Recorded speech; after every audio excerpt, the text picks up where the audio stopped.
Welcome to Conversations from Stritch. Today is Thursday, April 9th.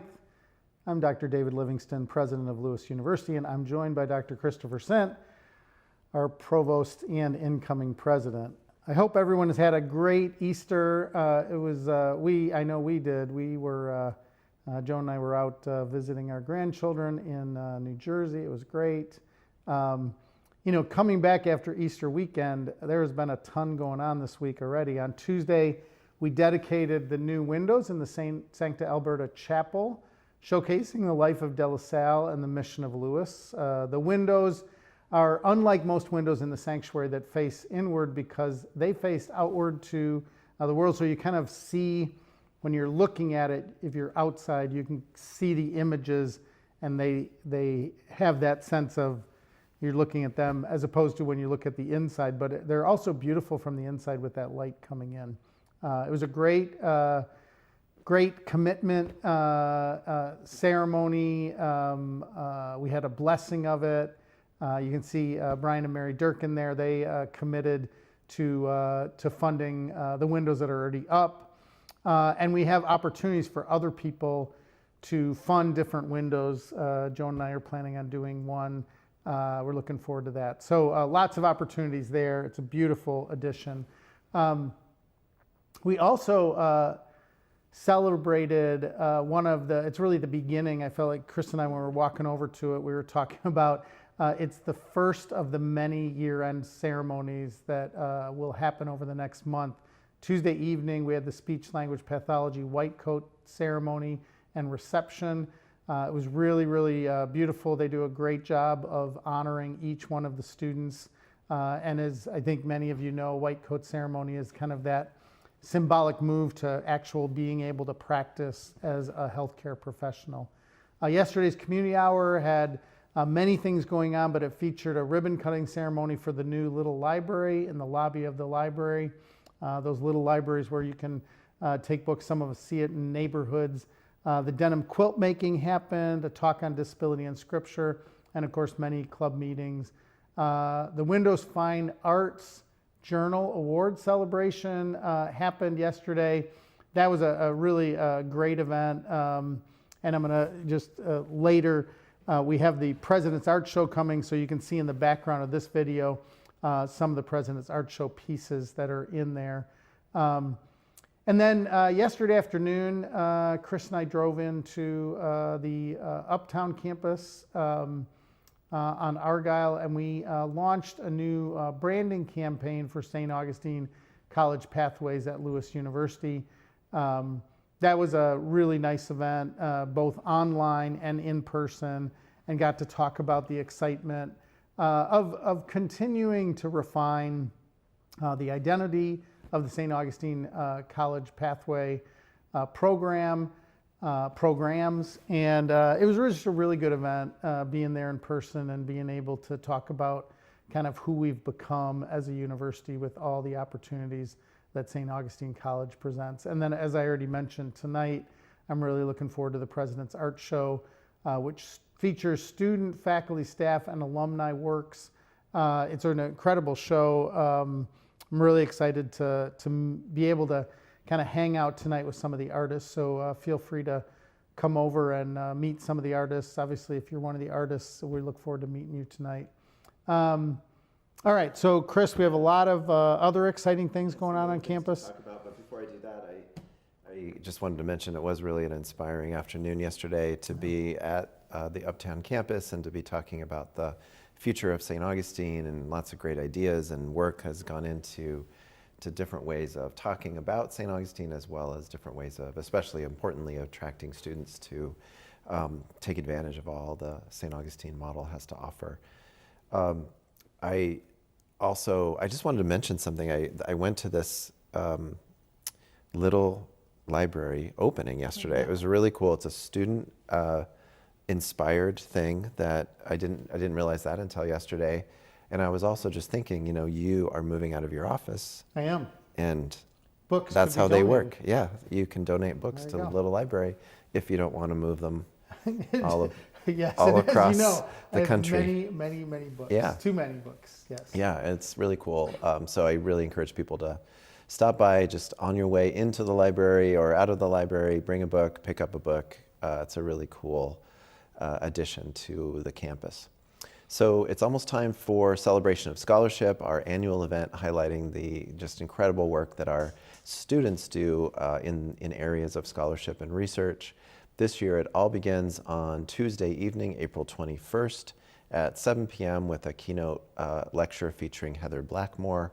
And then the heart of the celebration really happens the next day, Wednesday, April 22nd, with a full day of activity all across campus, starting with morning sessions from 8 to 11:30, and then our final extended community hour of the year, which will highlight the 3-minute thesis competition, as well as all of the finalists for the Stephanie Schlachter Award presentations, which has become, I forget if this is the 6th or 7th year of that, in honor of our previous provost award, and it is always just amazing watching students from all different fields and disciplines presenting their work. And then more stuff in the afternoon, and closing out the day next Wednesday, the 22nd, with a program and reception from 4:30 to 6.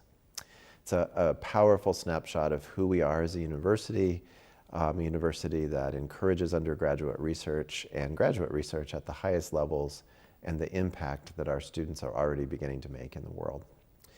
Part of the Celebration of Scholarship this year, as it has been for several years, is the Brother Joel Damien Business Pitch Competition, which will be hosted at the Innovation Hub in Borromeo, also on April 22nd during the celebration. Students, alumni, and regional business leaders come together for an event celebrating innovation, leadership, and entrepreneurship. The competition features 7 student-led ventures across key areas of innovation, where they will pitch their ideas live before a panel of judges. And then really significant cash prizes are awarded to the first, second, and third place winners of that event. And I'm blanking on the name. What is the TV show where people pitch their business ideas? Shark Tank. Shark Tank. It's like a Shark Tank style. Yeah. It's really fun to watch. And we get to, over the last several years, we've got to meet the winners and the runners-up, and they have incredible ideas that are now They do. actually happening in the out world there and in the world, beginning businesses. So it's really cool. Also cool, a group of Lewis University students and faculty traveled to the Arizona-Mexico border on March 16th through 22nd to examine immigration policy and border issues from a sociological perspective. It was a 6-day immersion trip led by Professor Joanna Maravilla and Professor Jennifer Bunton from Education and Sociology, respectively. Those students traveled to Tucson, Nogales, and Davis, Arizona, as well as Agua Prieta, Sonora, and Sonora, Mexico. And they engaged with community members and organizations working on border issues, including Frontera de Cristo, gaining firsthand insight into the realities and diverse perspectives shaped by border policy. They returned with lots of ideas, better equipped to think critically about all of the issues that go into immigration and to reflect on their roles as future educators and community leaders. So congratulations to Dr. Marty Philippian, who used Shakespeare to bridge the student experiences during a professional development workshop connecting high school and college learning. The workshop was hosted by the Department of English at Florida International University and was centered around a book called What Country, Friends, Is This? Shakespeare and the Staging of Exile. And we had Professor Philippian on the show a couple years ago for a similar topic. He contributed to this work a chapter called First Generation College Students Reading Shakespeare and the Experience of Double Exile, drawing on his own experience as a first-generation college student reading Shakespeare. The early college summer program is now offering college credit classes for high school students learning Arabic, Chinese, or Russian through our Department of World Languages. Students take courses here on the Romeoville campus and experience college-level instruction with university faculty, allowing them to begin their academic record and gaining firsthand experiences in university classes. It's a great way to spend the summer. I feel like we're sort of transitioning into talking about summer activities. So for parents who have high school students in their midst, think of Lewis as a good destination for summer learning. The Philip Lynch Theater presents our final play of the year, the musical comedy Sister Act. It runs from April 24th to 26th and April 30th through May 3rd, featuring a cast of Lewis students, staff, faculty, and alumni, which is a new innovation for this particular performance, and special arrangements from the Music Theater International. The play Sister Act is based on the beloved 1992 film following disco singer Dolores Van Cartier, who is forced into hiding after witnessing a crime and discovers the power of community when joining a church choir. This is a really fun story, fun play, I presume. I love the movie. Yeah. So we have other events. I did want to mention, it wasn't just because I remembered another thing that happened this week. We were, both of us were featured in the New York Times this week. I forgot about that. Yeah. So on Monday, I was, and we did some interviews with the New York Times journalists and had some photos taken, but it was a really great piece. If you haven't seen the piece, you can just look for it, I think, in the New York Times. Search under Lewis University International Students. It's a piece about some of the changes that have happened in terms of international students, but it was a really well done piece. So lots of events going on campus. As you see on here, we have the Leonard Wiesenthal colloquium that's happening today. We also have a Sigma Theta Tau continuing education event. Over in the Darcy Great Room, a Just Dance night. You can see a lot of these things on here, and of course we've talked about the President's Art Show. I'm really looking forward to that tonight. Tomorrow we have the SPC Literary Festival, so you'll see some high school students around campus who are coming to campus to participate in that.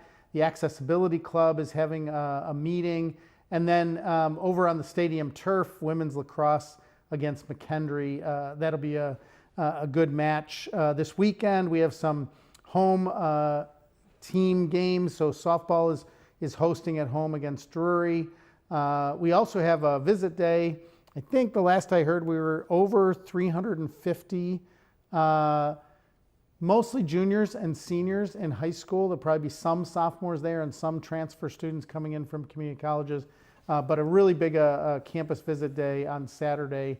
And then as we go into Sunday and Monday, we have, again, softball is hosting Missouri S&T. We have Best Buddies Buddy Ball over at the flight deck on Sunday. And then as we get into Monday, lots of, again, activities as we begin the week. Chinese arts through the centuries. We also have the life and dignity of the human person, a lunch and learn that's going on over there. So there's a lot of going on that is going on next week. Tuesday and then leading into Wednesday, of course. Wednesday's always busy with our community hour.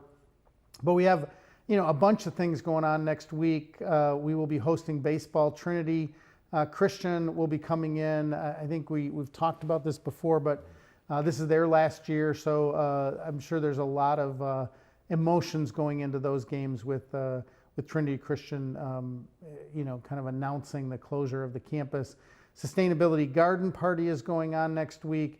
And then we have a cupcake sale. Alpha Phi Lambda is doing their cupcake sale. And the Jet Fuel Review book sale is going on. So much going on. Community Hour, as always, you see a dozen events on here. So much going on. The Latino Medical Professional Panel is going on. We got the Student Senate weekly meeting, and then Exercise Science Spring Senior Reception. And again, these senior receptions and celebrations of end of the year, so much of that is happening over the next month. So really exciting week. From a travel point of view for athletics, and these are all, we always want to remind people that they can go online, go to the Lewis University sports app, and then you can click on there and see some of these events. So, women's and men's track and field is traveling. They're going to the Chicagoland Championships over at Elmhurst. Baseball will be at Maryville. Men's golf will be playing over the next week. We also have women's lacrosse. We'll be at Maryville. So a lot of athletic activities going on. Please take advantage of them. Get onto your device of choice and cheer on our student athletes that are traveling around the Midwest. So Chris, we have a exciting guest connected to athletics. So I'm really looking forward to the conversation today and a new sport coming to our portfolio. Yeah, I'm really excited to get into this topic today. Before I introduce our guest, a reminder that you can email a question into the conversation at askus@lewisu.edu. If you're watching live, we'll try to work it into the conversation that we're having. If you're watching a recorded version of this on YouTube, feel free to send the email as well, and we can forward it along to our guest or whoever is the best person to answer the question. So this week we are really pleased to be joined by Erin Richardson. Erin is our women's flag football coach who has just recently joined us from Graceland University. Before coming to Lewis, he served as director of flag football operations for the OC Elite Football Club and was the offensive coordinator for the Mater Dei High School's flag football team. He also worked in advancement and relations at Concordia University, Irvine. Very interesting. Erin, welcome to the show and welcome to Lewis. Thank you for having me. How long have you been here? Well, at Lewis, about a month and a half. Yeah, okay. It's been very quick. Feels like a short amount of time, although I've heard a lot of positive things about you being here and making an impact already. That's good to hear. Yeah. So you've never lived in Chicago, just so we're clear. I have not. Just You're a visited. California guy, as is this guy, as you may know. So do you have any advice, just before we get into this, any advice about the move and dealing with Well, you were in Iowa, winter? right? I Before. was in Iowa for So the you've had past 2 a- years. he's So had a- I've you've had experienced that. a little bit of the Midwest Yeah, weather. you've had a little you know prep. Midwest you've been, winters. the big thing is the investment in the coats. That was the first thing I You've had to already do. done that part, the Yes. hard part. Yeah, You've that's been the in hardest Iowa. part. Well, welcome also, Erin. We're really excited to have you. So maybe you could just, I think you'd have to kind of be under a rock, live under a rock, to not know that flag football has become a thing, because the NFL has pushed it. It's been pushed, but maybe you could talk a little bit about how you've seen it, because obviously you've been coaching it. So how you've seen it from your perspective, the growth of this, because I think it's one of those things. I remember, and I'll compare it to, when I was in high school, and that's a long time ago. We didn't have lacrosse at my high school, and then lacrosse became this big thing. My daughter would have loved to be able to play flag football in high school. She was a soccer player, but she was an athlete, multiple sports. So as a coach, as somebody who knows flag football, has watched it, could you talk about maybe whatever the last 5 years, last 10 years, what you've seen, what's changed, and why you think, why is now the time for flag football?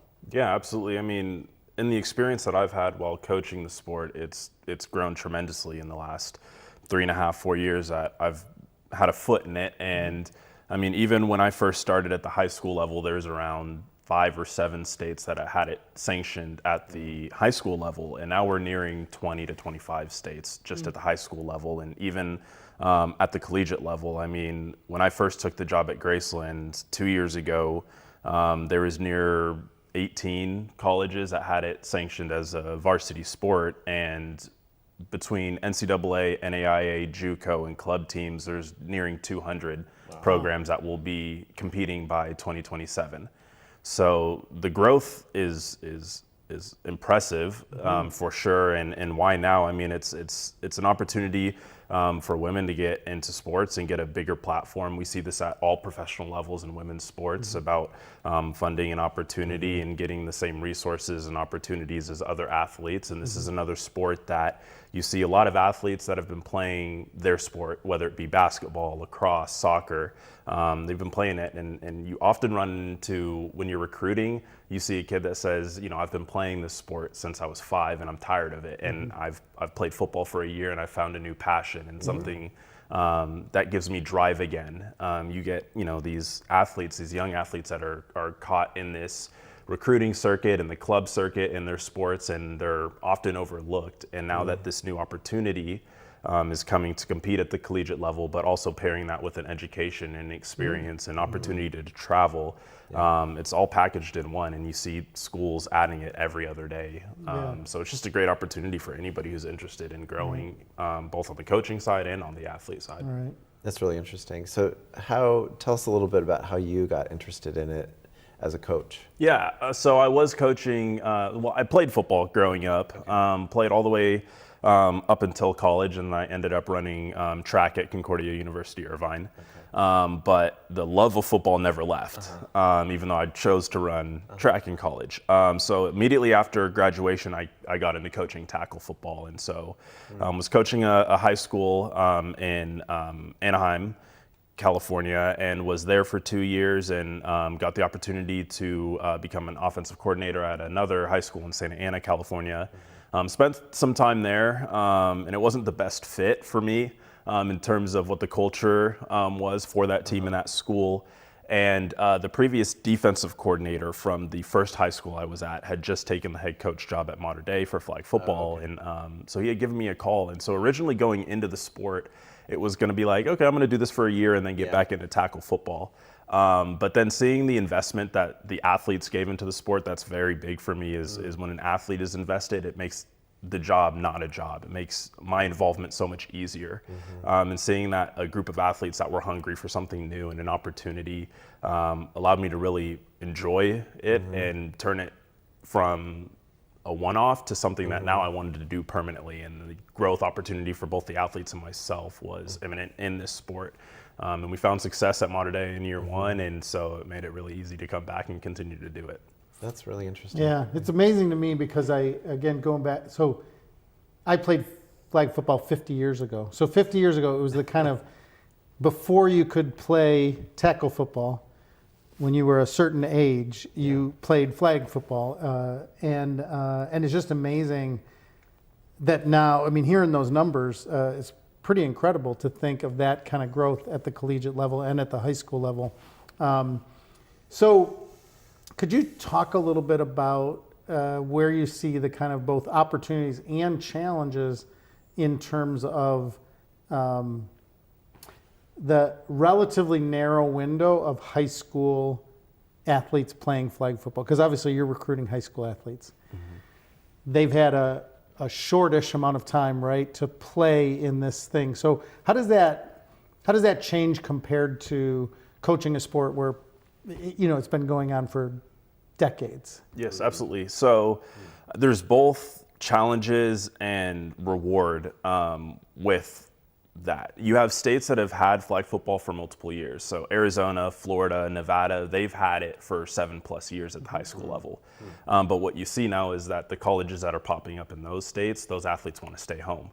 So when you're in an area that doesn't have high school flag football, it can be difficult to recruit because some of those athletes, like you said, are new to it or have only played it for a year or two.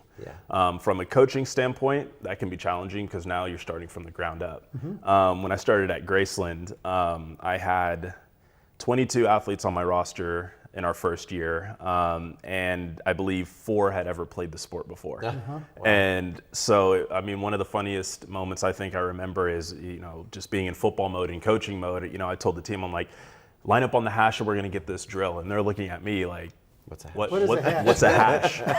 And you know, they're probably thinking I'm talking about hash browns or something. I don't know. And I'm like, right. New athletes, like you're a basketball player, you're a dancer, you're a volleyball player. What is a hash, right? So these little stripes on the fields, these are called hash. And you know, and then you have these athletes that, you know, grew up watching football or played football with their brothers, and they know exactly what you're talking about. So you have both audiences from a coaching perspective that you have to keep in mind, that you're not only coaching, but you're sometimes teaching the game and the philosophy and the knowledge of football and what goes into it.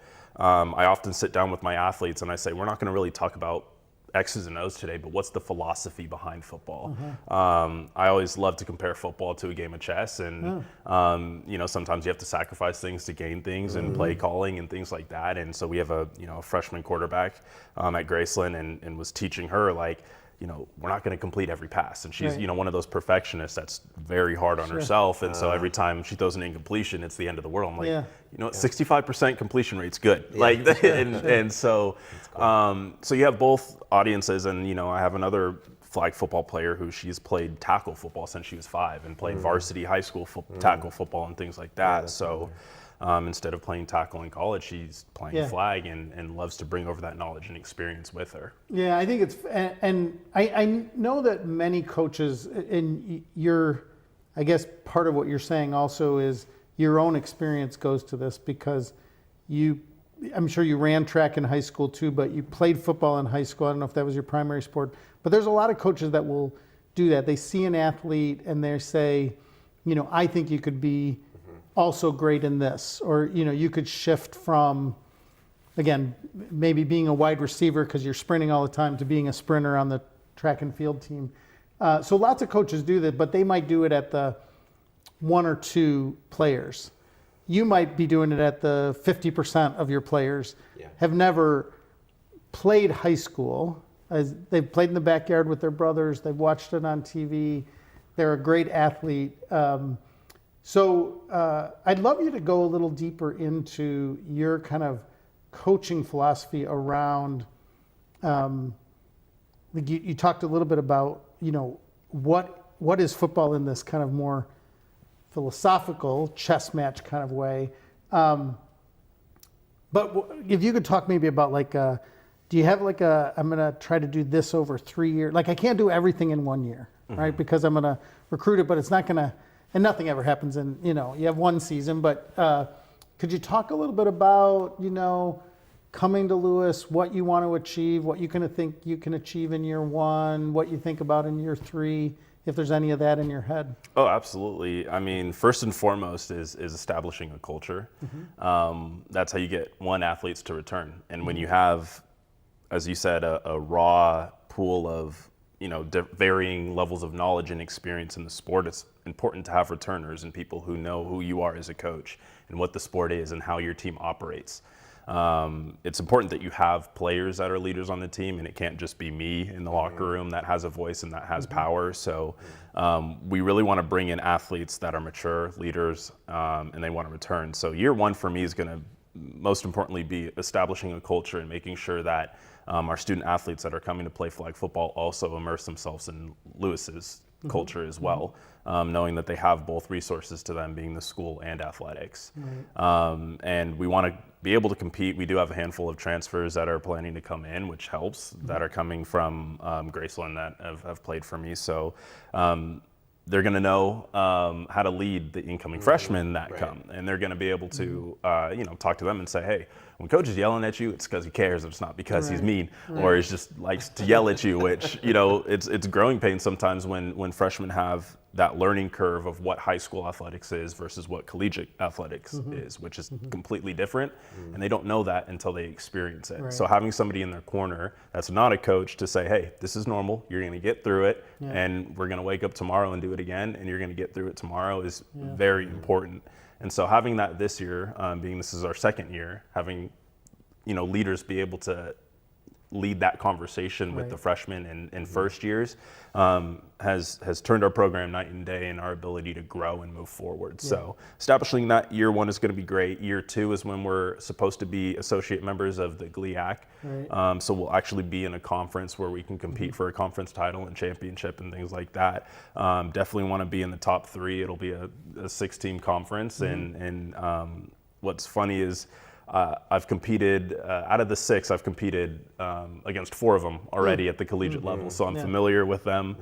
We've been in conversation and have already, started the banter in the group chat and about, competing against one another. So it's definitely riling us up and getting us excited for competition. And some of the incoming athletes are familiar with these coaches as well. So they're excited to get in, new threads and be able to go out there and compete day 1. And, I just know the culture of athletics here, and it's one that, it reflects excellence, and I want to be a part of that culture and help the school grow in that manner. And I believe that the people that we have and the resources that the school has given us so far is going to let us get there. That's great. I want to go back to maybe the beginning of what we were just talking about with recruiting. There might be people watching who are potential students who are thinking, oh, I'm a great athlete, great basketball player, or a great soccer player or something, but I might be able to go to Lewis and play football. or parents of such students, could you just maybe expand a little bit about what you're looking for in a potential flag football player? Yes. In addition to being able to play flag football. Oh, absolutely. Yeah, that's part of it, right? No. I recruit heavily based upon character, first and foremost. We want to bring in strong characters. In our program, we express that we build our program on 3 pillars, which is character, academics, and athletics. And we prioritize them in that order. If you have high character, I'm going to trust that you're going to be able to execute the following 2 pillars. And high character being that you're going to be a person that wants to come in and better yourself holistically, both on the field and in the classroom. If we can't execute our academics, we can't rely on you to be on the field and be eligible come game day. So that's why those 2 come first. And if we're executing those first 2, then it's your job as well to make sure you're the best athlete you can be. Because you have a responsibility to yourself, to your team, and to this university to represent it well. So having an understanding that if you do come play for me, I'm not going to just sit there and teach the X's and O's, but I want to teach you about life and how are we going to use athletics to complement that growth and that mindset. Because that's the great thing about sports is you can apply any lesson on the field to a lesson in life.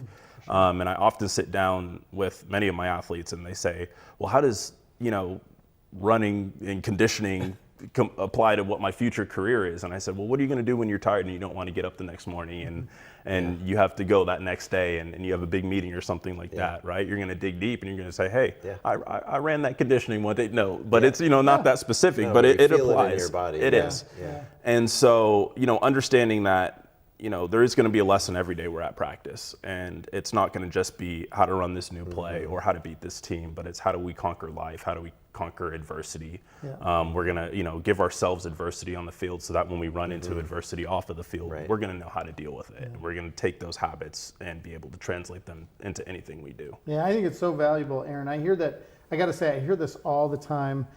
Part of my role is raising money, meeting with our alumni, talking to leaders in the community and people who hire people. And I hear all the time, I love to hire student athletes. And that's not to say if you're not a student athlete, they don't want to hire you, because we don't want to give that impression. But I think, one of the points that you just made, I think is what I hear most often from employers or, C-level executives, people at, what they love about student athletes is athletes have learned how to fail well, right? So your point of, there's a perfectionist and she wants to, every pass has to be caught. But the reality is, not every pass is going to be caught. In fact, she's going to throw some interceptions and she's going to have to get back, she's going to go on the sideline and then she's going to come back on the field the next, and she can't let that haunt her forever, right? She's got to go out there and execute again. And I think life is filled with that. And that's why I think corporate people, all leaders, love to have student athletes, because they've learned those lessons, right? They've learned that you're not going to win every play, and sometimes you have to use it strategically, right? Like you said, football. I love watching football, but that whole notion of we got to run enough to open up the passing game. And even though we might not get any yardage, but if we don't ever run, they're never going to defend we're a one-dimensional game, right? So I guess I'm interested if you could, because you just got done talking about kind of your coaching philosophy. I'm somewhat, I'm interested in where you picked that up. So did you have some coaches? Did you have a parent? Did you have an uncle? Did you have, where'd you learn that? When I become a head coach, this is what I want to do. Where did that philosophy come from? Obviously, you were a student athlete yourself. Yeah, I think I was blessed in having a handful of coaches that had a piece in my growth and development as a leader. I still talk to one of my basketball coaches who coached me, I think, 5th grade to 8th grade, and his name's Wayne Perilla. So shout out to Wayne to Wayne. But we talk very often on the philosophy of coaching, and he was a coach that made it clear that I'm coach, but I'm also a mentor for you, and it doesn't always have to be coaching. Our relationship doesn't always have to be get on the line or run or shoot the ball or dribble or whatnot, but it is how can we succeed in life and how can we use sports to do that.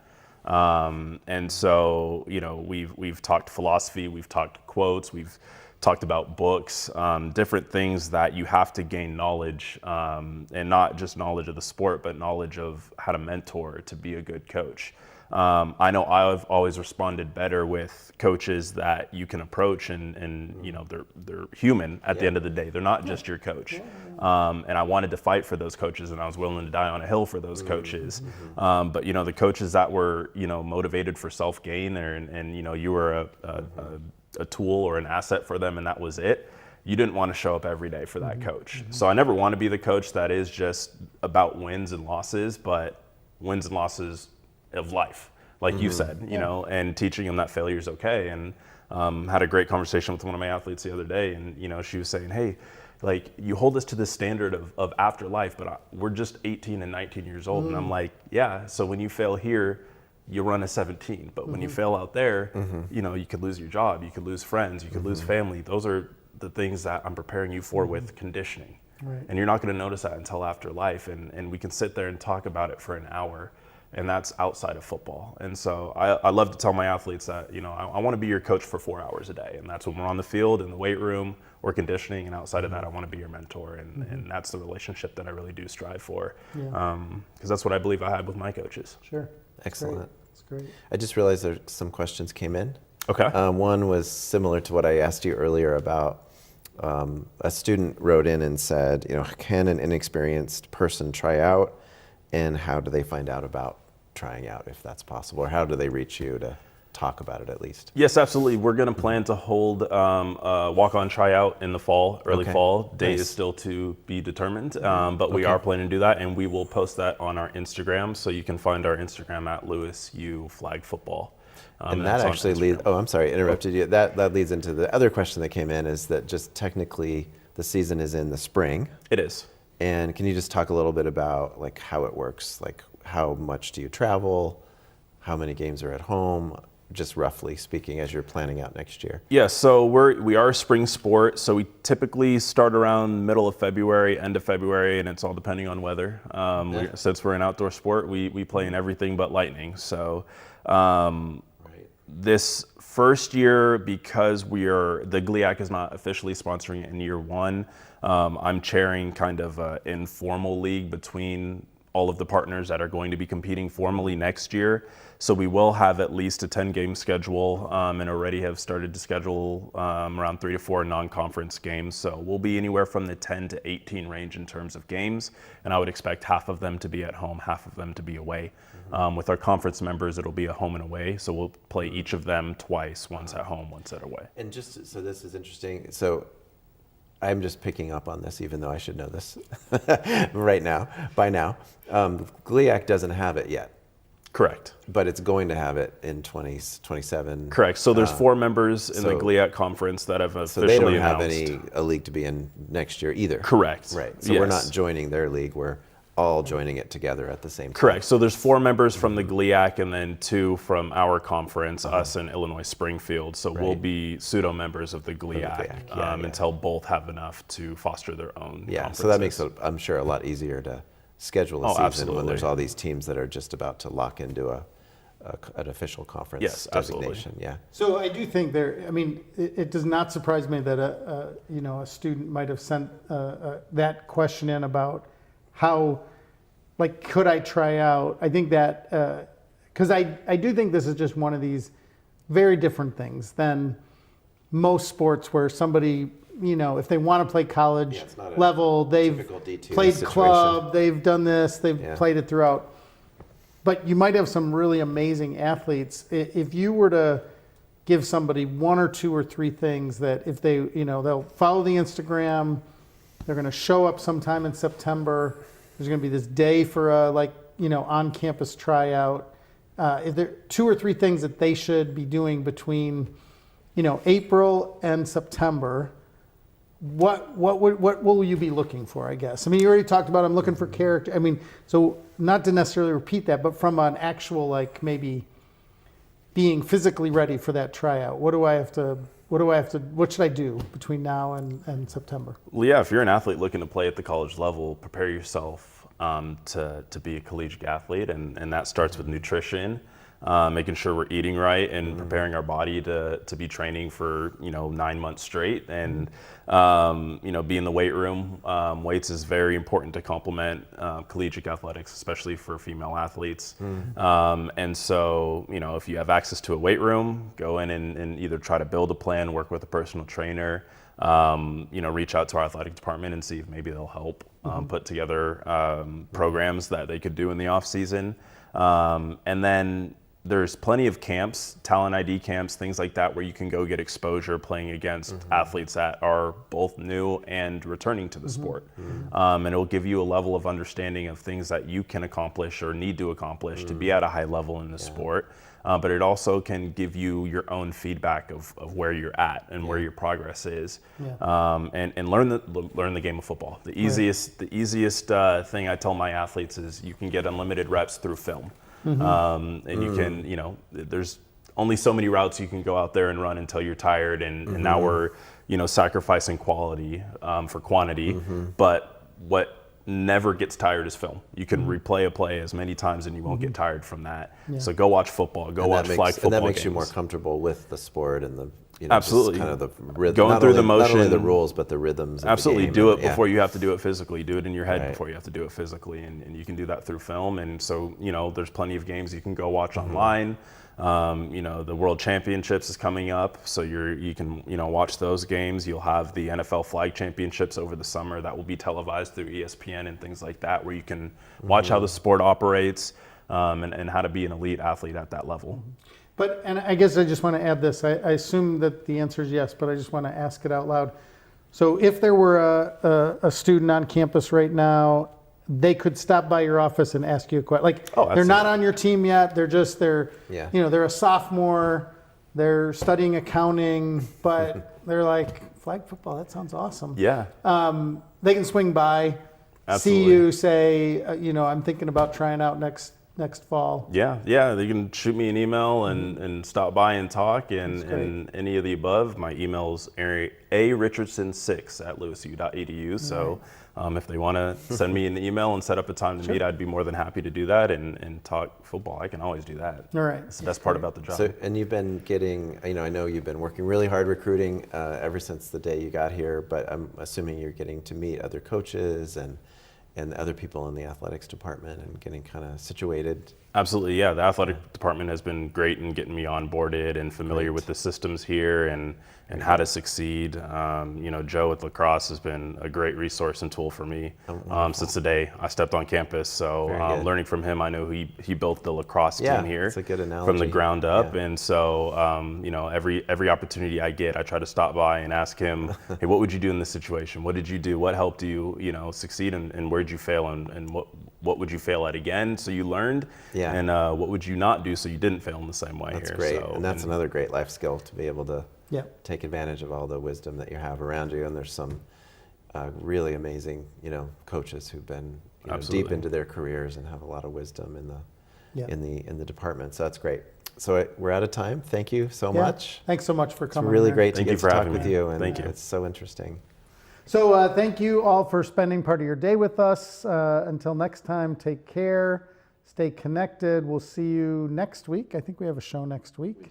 So many blessings to you and all those that you love.